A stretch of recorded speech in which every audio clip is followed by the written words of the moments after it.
ਮੇਰੀ ਗੱਲ ਸੁਣ, ਇੱਥੇ ਸਟਾਕ ਬੈਠਿਆ ਪਤਾ ਲੱਗ ਰਿਹਾ ਕਿ ਸਾਹਮਣੇ ਦੋ ਕੈਮਰੇ ਸਾਫ ਕਲੀਅਰ ਨਜ਼ਰ ਆ ਰਿਹਾ।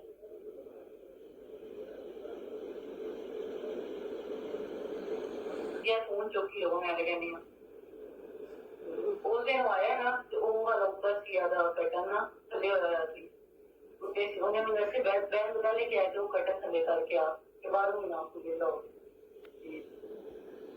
वो एक यार उससे वैसा था क्योंकि आपने पेट्रोल का भी निकलना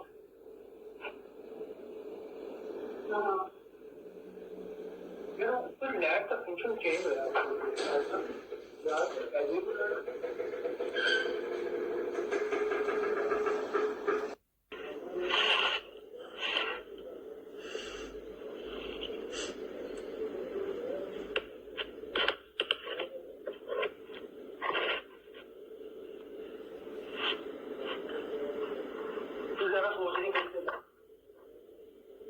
मैं ज्यादा नहीं सोच रही मेरी गल सुन, इतने स्टॉक बैठिया पता लग रहा कि सामने दो कैमरे साफ क्लियर नजर आ रहा।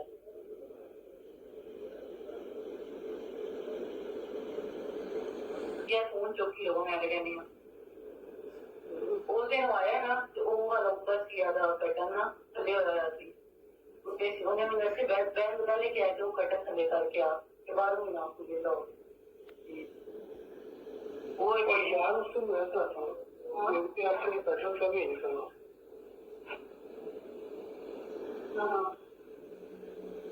यार ऊपर लैब का फंक्शन चेंज हो यार